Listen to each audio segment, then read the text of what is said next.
Get out of my sight. I don't have a child like you. That's what my father screamed in my face when I asked for the $100,000 my grandfather had left me after he passed away.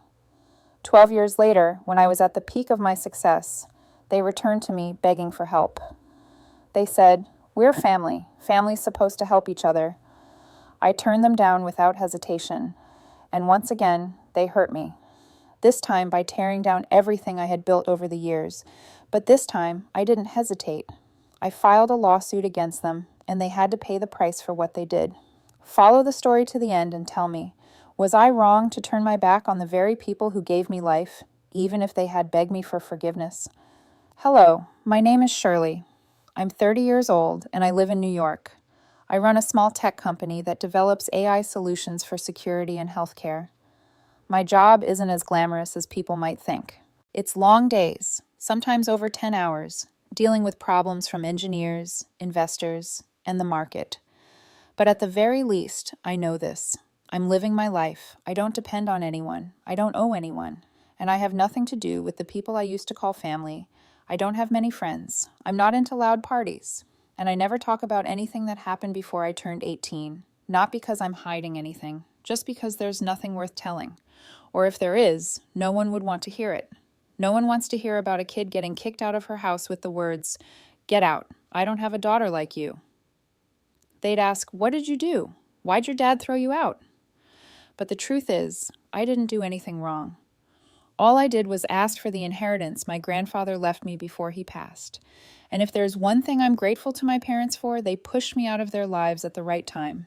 Because of that, I stopped dreaming about family love.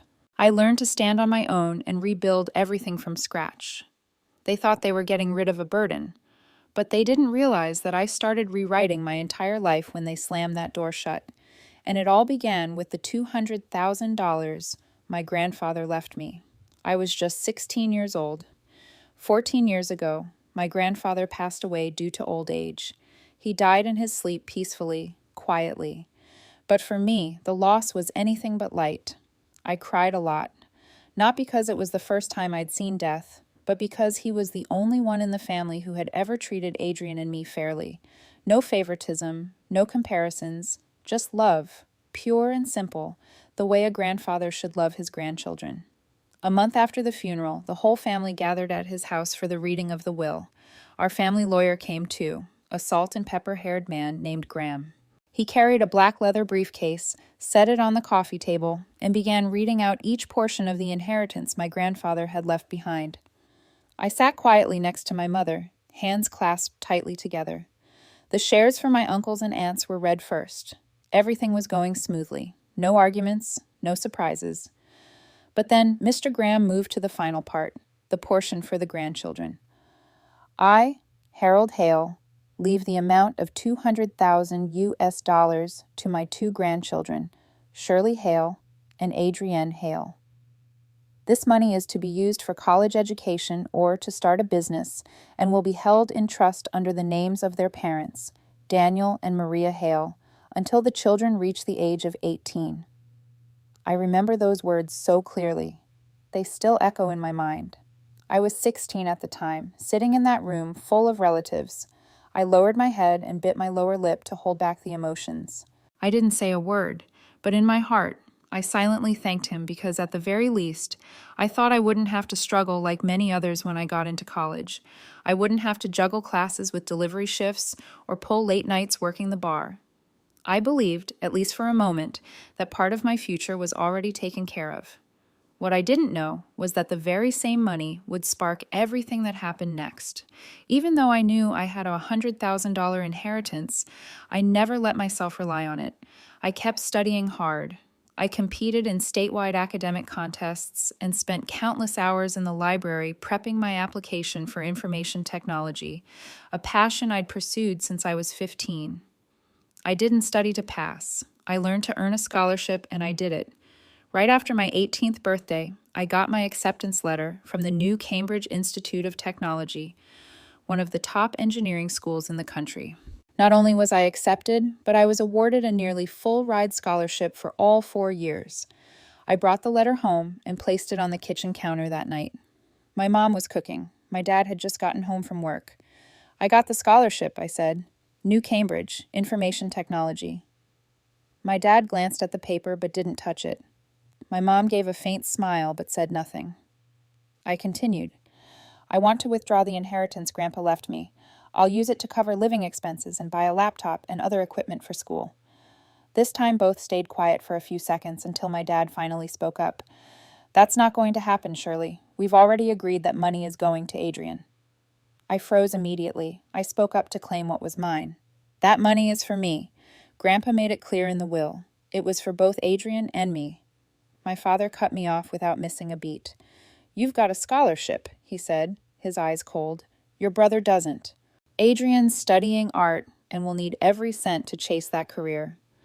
At that moment, I looked over at my mom, but she just turned back to her pot on the stove, not saying a word. Defeated and drained, I didn't argue. I quietly went back to my room. The following day, I woke up earlier than usual. I'd barely slept. The words from the night before kept replaying in my head like an old tape stuck on a loop. I knew talking to my parents again wouldn't change anything. They'd made up their minds, but I still trusted one person in the family, Uncle Charles. After breakfast, I grabbed my bike and rode straight to his house. It was about 3 miles away, not far, but that morning it felt like the longest ride I'd ever taken. When I got there, he was out front watering his plants. He looked surprised to see me. Shirley, what are you doing here so early? I just gave a slight nod and followed him inside. We sat in the kitchen, where he always made his morning coffee. I didn't waste time. I told him everything from the scholarship to how my parents had refused to give me my inheritance. He didn't interrupt, didn't ask questions. He just sat there with his hands folded on the table, his eyes growing more serious with every word I said. The kitchen was so quiet I could hear the wall clock ticking. After a long pause, he finally spoke slow and steady. You head home now. I'll take care of this. I looked at him, unsure what to say, but deep down, I trusted him. At 3 p.m., Uncle Charles showed up at our house. The air was thick, tense, like everyone already knew how the conversation was going to end. After greeting my parents, Uncle Charles got straight to the point. His voice was calm, but firm.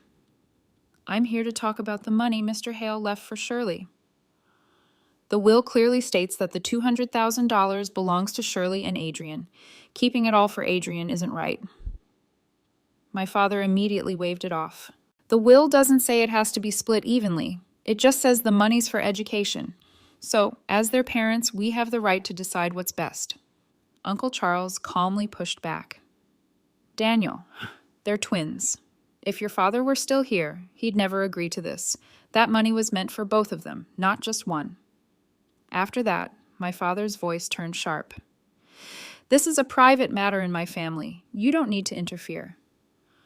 His cold tone cut through the room. I clenched my fists and spoke, trying to keep my voice steady. What about me then? Am I not part of this family? No one answered. So I kept going, this time slower, every word heavy in the air. If Adrian got the scholarship and I was the one with nothing, would you take his share and give it to me? The question hung in the silence. No one said a word. I kept my composure and added, I'm not asking for anything extra. I want what was left for me. My father growled.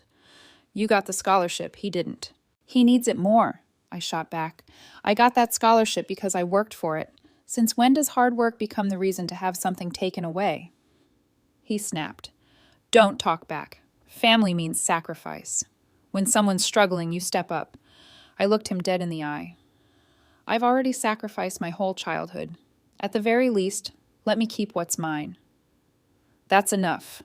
He slammed his hand on the table, shot to his feet, and shouted, Get out! I don't have a daughter like you! It hit me like a slap to the face. Uncle Charles stood up right away. Daniel, calm down. You can't talk to your child like that. My father turned to him, pointed at the door, and barked. You too. Get out. I don't need anyone teaching me how to be a father in my own house. Uncle Charles stared at him for a long moment. No anger, no words. Then he turned to me and said softly, Let's go. This place doesn't belong to you anymore. And with that, we walked out. We didn't look back. After leaving the house, Uncle Charles walked me to his car. He didn't say much, just told me to sit in the passenger seat and wait. I did as he said, still shaken by everything that had happened. I didn't ask where he was going, and I didn't let myself think too hard. I just sat there staring out at the familiar street through the fogged-up window. About 30 minutes later, he came back. In his hands were 2 backpacks, my things, one large black bag, one smaller gray one, the ones I used all the time. He placed them in the back seat, got in the car, and said quietly, "For now, you'll stay at my place however long you need." That night, I slept at Uncle Charles's house. He told his 2 kids, still in high school, to share a room for now, and gave me the other room. No one complained.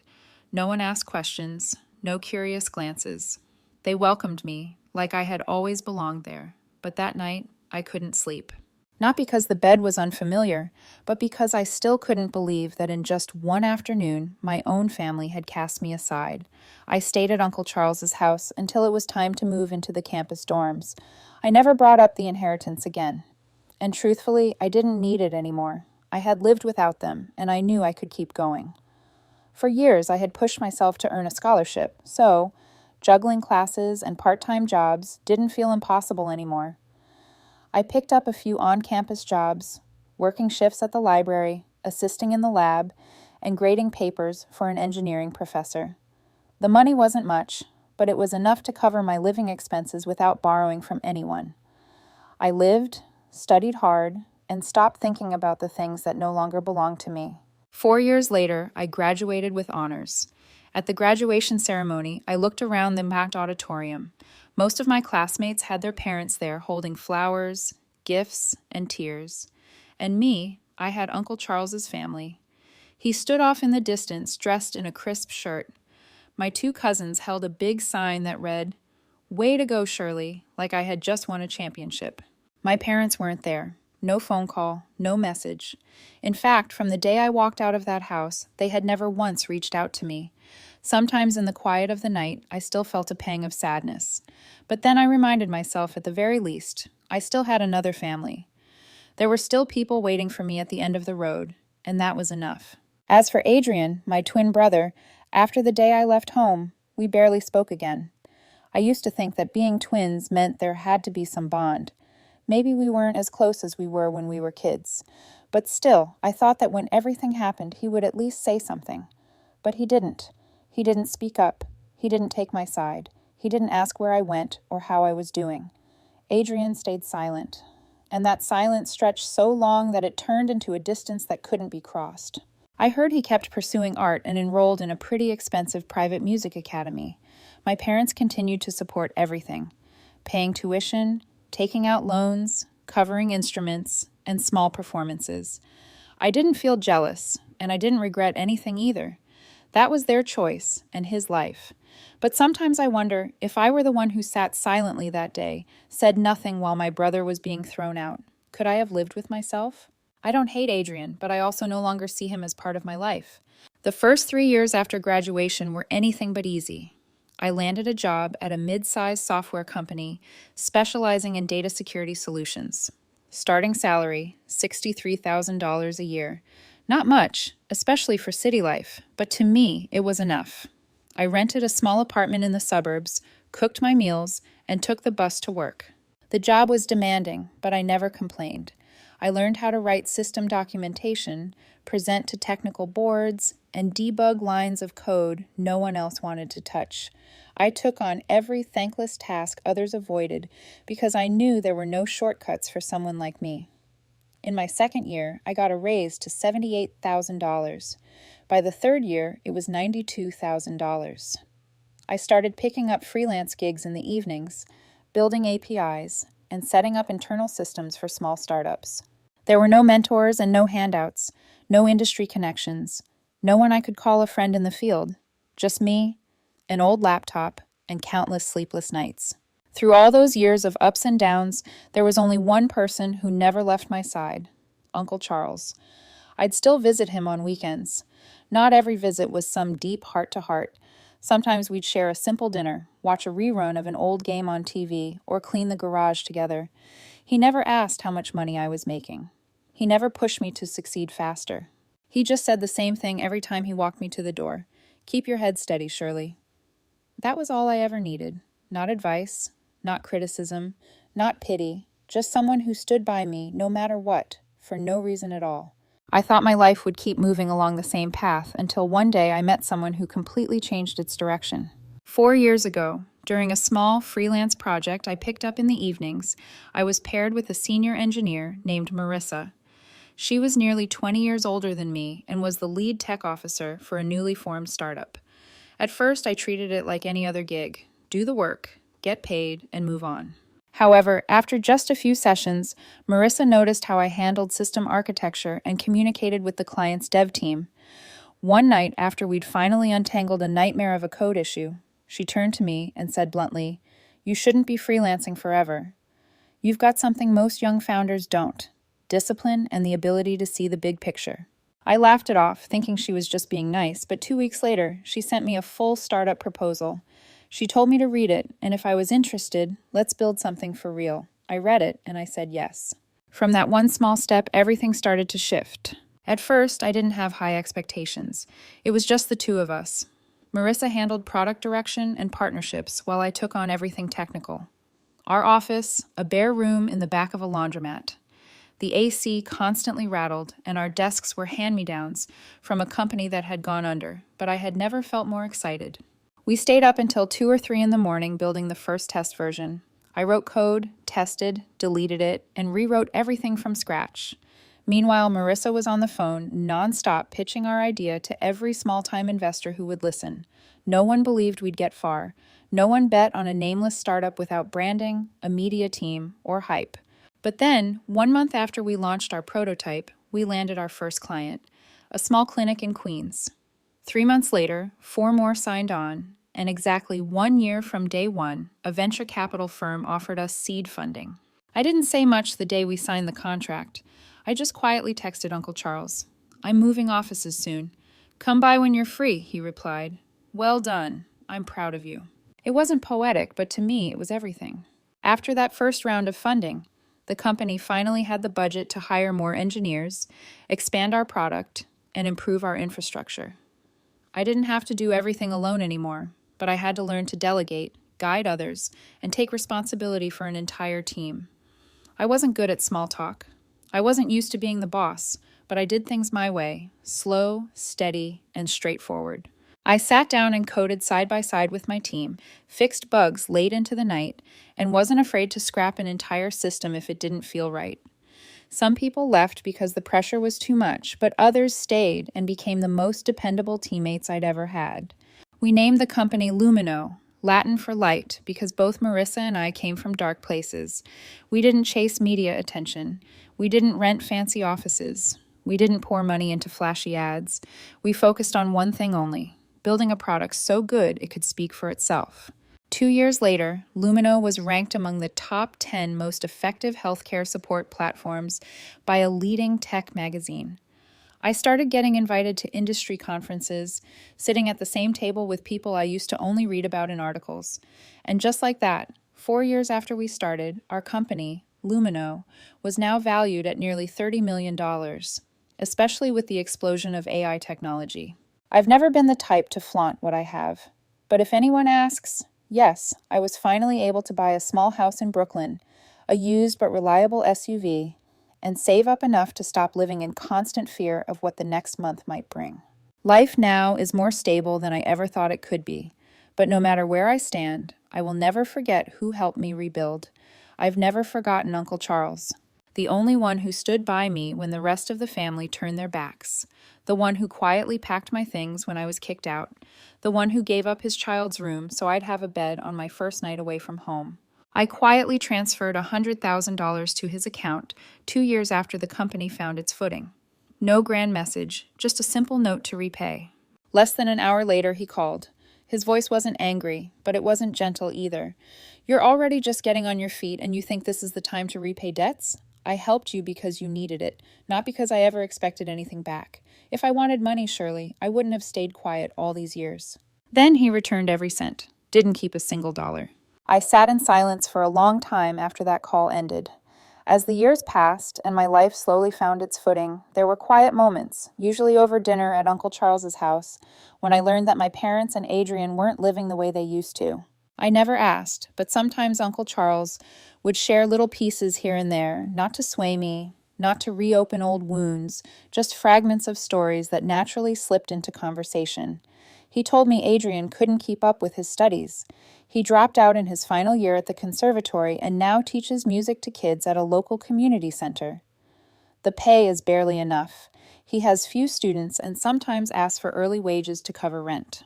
My father lost his job after several layoffs at the machine shop.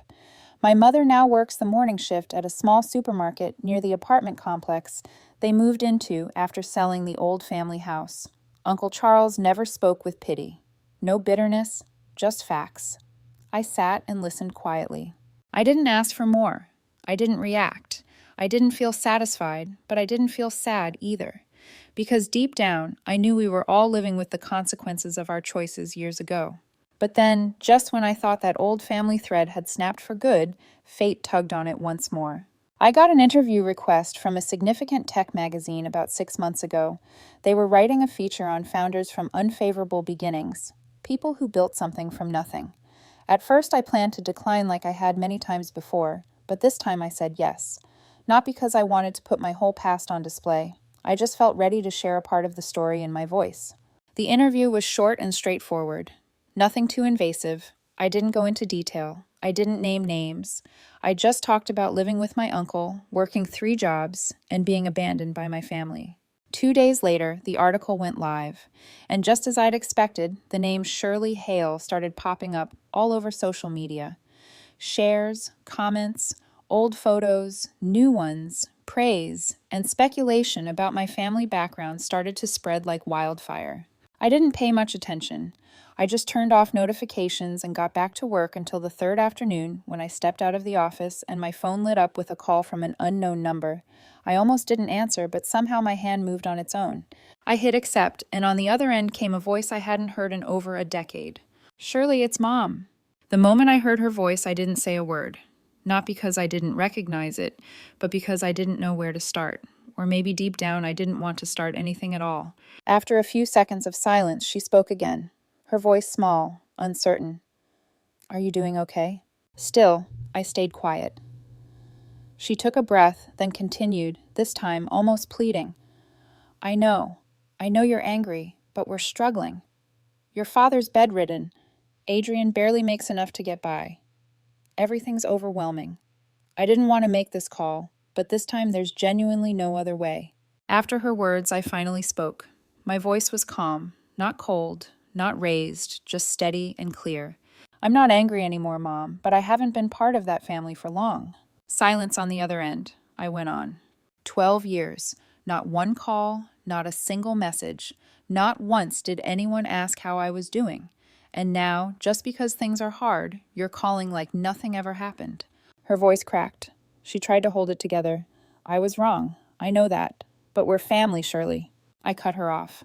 "I haven't had a family since the day you and Dad took the $100,000 and kicked me out of the house. You haven't forgotten that day, have you?" And then I hung up, because if I stayed on the line 1 second longer, I knew I might lose control. Right after I hung up, I stood still for a long time in the parking lot. When I finally calmed down, I called Uncle Charles. He picked up after just a few rings.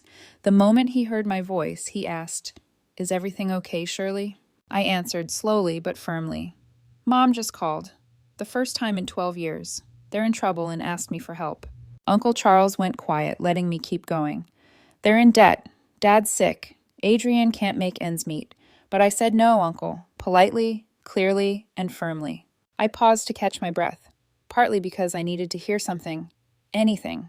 Then Uncle Charles exhaled softly and spoke slow and steady, every word landing like a steadying hand on my shoulder.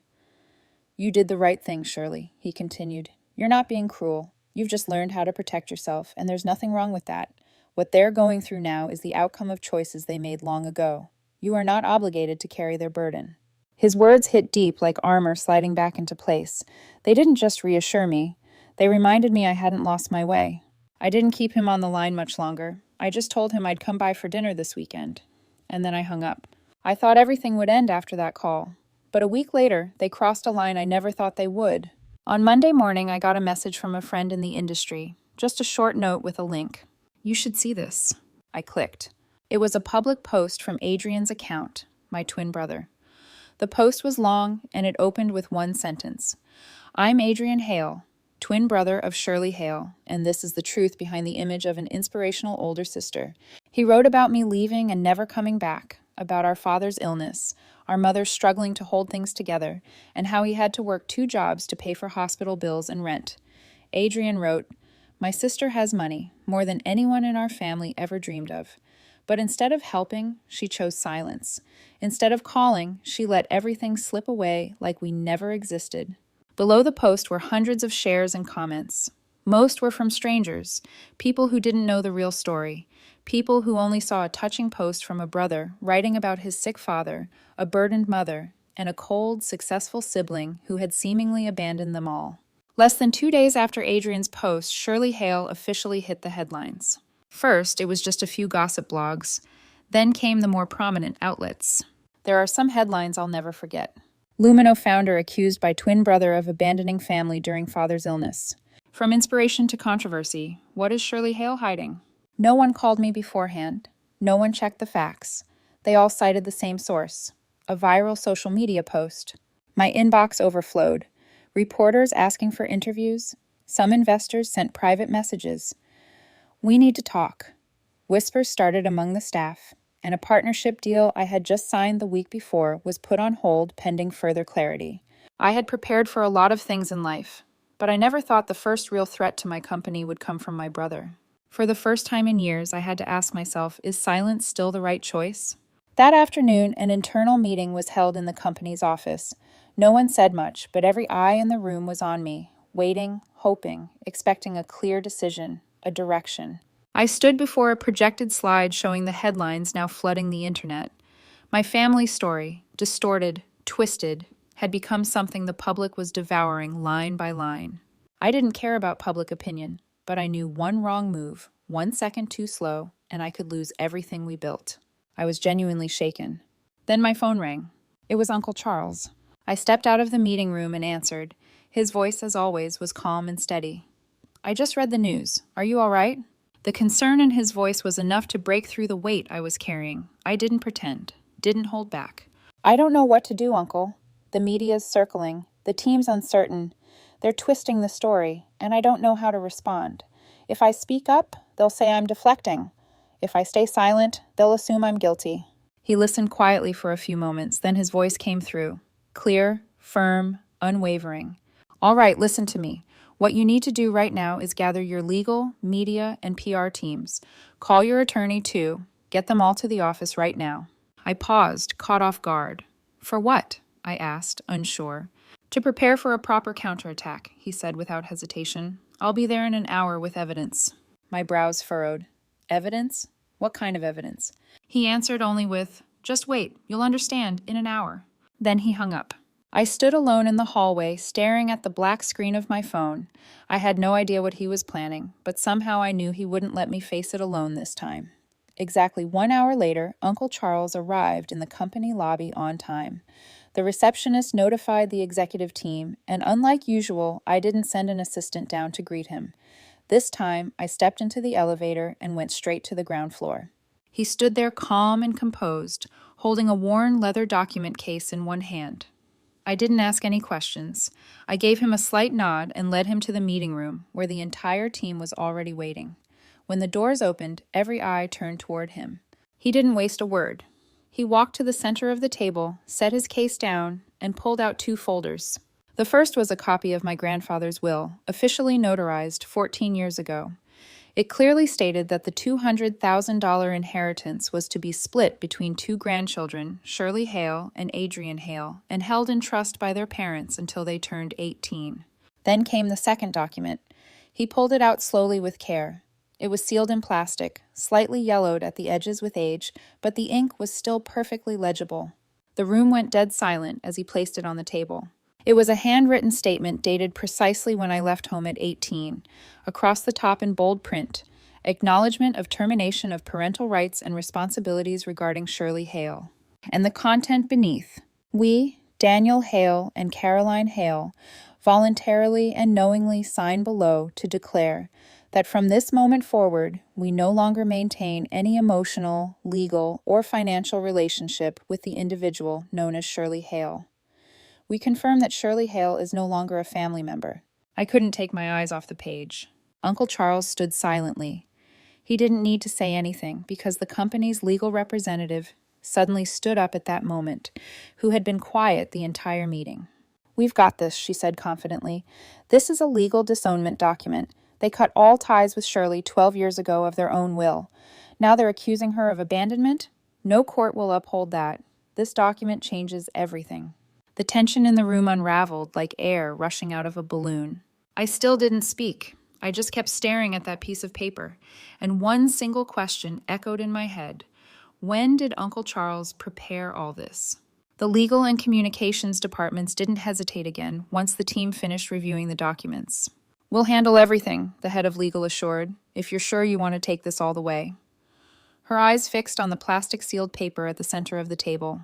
I nodded and replied, "No compromise, no personal statement. This is no longer just about me.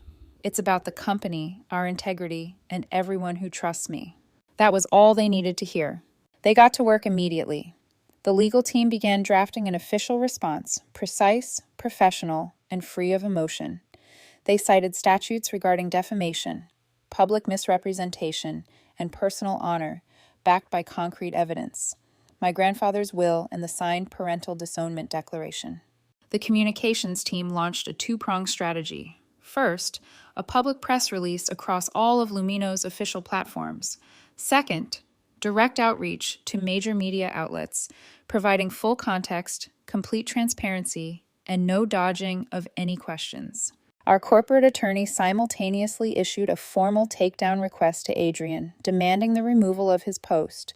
At the same time, they began preparing a defamation lawsuit, intentional harm to personal reputation and damage to the company's standing. No one in that room asked, "Are you sure?" because by then, I had already given them my answer. Once the legal, media, and attorney teams all jumped into action, I felt like I could finally breathe again for the first time in days. I turned to Uncle Charles, who had been sitting quietly in the corner of the meeting room the whole time. He hadn't inserted himself into any of the decisions, but his eyes had never once stopped watching me. I gave him a slight nod and invited him out for coffee to escape the tension that still hung thick in the air. We sat at a familiar cafe near the office. I didn't have to ask what he wanted. I ordered him a black coffee, no sugar, just how he'd taken it for as long as I could remember. After a while, once we'd both settled into the quiet, I turned to him and asked softly, "Can you tell me how you got that document? You've never mentioned it before." He was silent for a few seconds, then set his cup on the table. He leaned back, eyes looking out to the street, and finally spoke slow and steady. "That day, after your parents kicked you out, I walked you to the car. You remember I told you to stay put? Wait inside." I nodded. "I thought you were just going back to grab a few of my things." He shook his head gently and gave a faint, sad smile. "No, I went back in to try one last time to talk to them. I asked, 'She's just 18. Are you sure? Do you want to cut her off like this?' I stared at him, frozen. "And they still stuck with it," he continued. I asked quietly, "And you knew then they wouldn't change?" He nodded. "I knew. And I also knew that one day when you made it, they might return. They might deny everything, twist the story." He paused, letting that sink in before continuing. "So right then and there, I asked them to write it down, that they disowned you, that they severed all emotional, legal, and financial ties. I didn't force them. I just said, if you're genuinely sure, then sign it. At the very least, she'll have something in hand when you try to come back." I looked at him, unable to speak. After a long silence, the only words I could manage were, "I didn't know you did all that for me." He smiled, but it wasn't a proud smile. It was quiet, steady, heavy with meaning. I sat there, hands wrapped around a cup of coffee that had long gone cold, and in that moment I realized, for 12 years, I thought I had walked this path alone. But the truth was, someone had been quietly walking behind me all along, picking up the pieces I never even noticed I dropped. After the legal team sent the official statement that afternoon, all the evidence was published across the company's verified media channels. No clickbait, no dramatic wording, just two attachments. a notarized copy of my grandfather's original will, and the disownment declaration signed by both my parents. Both were official, dated, signed, certified, undeniable. 30 minutes after the post went live, the tone on social media began to shift. An hour later, the articles that once condemned me started disappearing or quietly updating their headlines. 2 hours in, some journalists who had rushed to judgment were now emailing us, politely requesting a quote from Ms. Shirley for their follow-ups. The comments under our post turned from attacks to confusion. From, "How could you abandon your sick parents?" to, "Wait, they disowned her first?" No one apologized, but no one stood with Adrian anymore either. I sat there watching the flood of notifications roll in and let out a quiet breath. Not because I felt victorious, but because I understood something clearly. The crowd is never loyal to anyone. They follow whichever side comes armed with more proof. Adrian quietly deleted his post after the legal team released all the evidence. No correction, no apology, no explanation. He stayed silent for a week until the day he received an official notice from the court. I was suing for defamation, slander, and damage to corporate reputation. That same day, my mother called. I had already blocked her number, but she used a different one. When I picked up, her tone wasn't soft like during that earlier call for help. "You're suing your brother now? Is this how you live? We gave you life, and now you're dragging us into court, ungrateful little bastard." I didn't react. I only said one thing, clear, firm, and final. "Before you call me again, you should take some time to understand the legal consequences Adrian is about to face." Then I hung up, and this time I blocked every number for good. I thought that would be the end, but they didn't stop there. 3 days later, during peak morning hours, my mother, my father, and Adrian showed up in front of the company headquarters. They stood right at the main entrance holding signs, screaming. And then they dropped to their knees in front of the crowd of employees arriving for work. They demanded to see me. They said they were sorry, said they just needed a few minutes of my time. I was upstairs watching through the glare-proof glass. I didn't go down. Not because I didn't hear them, but because I knew if I gave in even once, they'd believe they still had power over me. Instead, I called security. I told them to step in. Moments later, the security team approached and asked them to leave the premises. They refused. 15 minutes after that, police were called. And as they were escorted into police cars, I stayed exactly where I was, behind the glass, watching, unmoved. 3 months after filing the lawsuit, the trial officially began.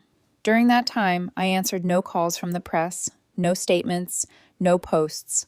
I let my silence speak for itself and let the law do the rest. The trial was held publicly. All I wanted was a clear, transparent ending. That morning, I walked into the courtroom with Uncle Charles. Inside, my parents and Adrian were already seated. They didn't look at me, but it was clear on that day they weren't my family. They were the defendants. The trial lasted 2 days. My legal team presented everything: a certified copy of the will, the disownment letter signed by both parents, Adrian's entire social media post, and a detailed report of the reputational and financial damages sustained by the company. Not a single detail was overlooked. The defense tried to settle. They sent an apology through their lawyer. I declined, not because I wanted revenge, but because I needed a boundary to be drawn firmly. Finally, after 48 hours of deliberation, the court ruled Adrian was guilty of public defamation and intentional personal and corporate reputation harm. He was ordered to pay $1.2 million in damages. My parents were found liable for assisting in the spread of false information. They had to issue a public written apology on the same platform where the original post went viral. All three were legally barred from mentioning my name or the name of my company in any public capacity, directly or indirectly. Any violation would result in criminal prosecution. I left the courthouse right after the verdict was read, and I didn't look back. I don't want to look back on everything that's happened with bitterness because I understand no one is born to hurt others. But at the same time, no one is obligated to stay silent forever just because the ones who hurt them happen to be family. I used to think that forgiveness meant acceptance, but now I know forgiveness has limits, and silence doesn't mean weakness. I'm sharing this story not to gain sympathy, but to reach anyone out there who's suffering quietly under their roof, to let you know you have the right to speak up. You have the right to protect yourself, and you are not wrong for walking away from a relationship where you're always the one left hurting. Before I end this story, I want to ask you, my listeners, my audience, was I wrong to take my own family to court to protect my name, my company, and the life I built with my own hands? Let me know what you think in the comments below. And if you found value in this story, don't forget to like, share, and subscribe so you don't miss the next one. Thank you for listening.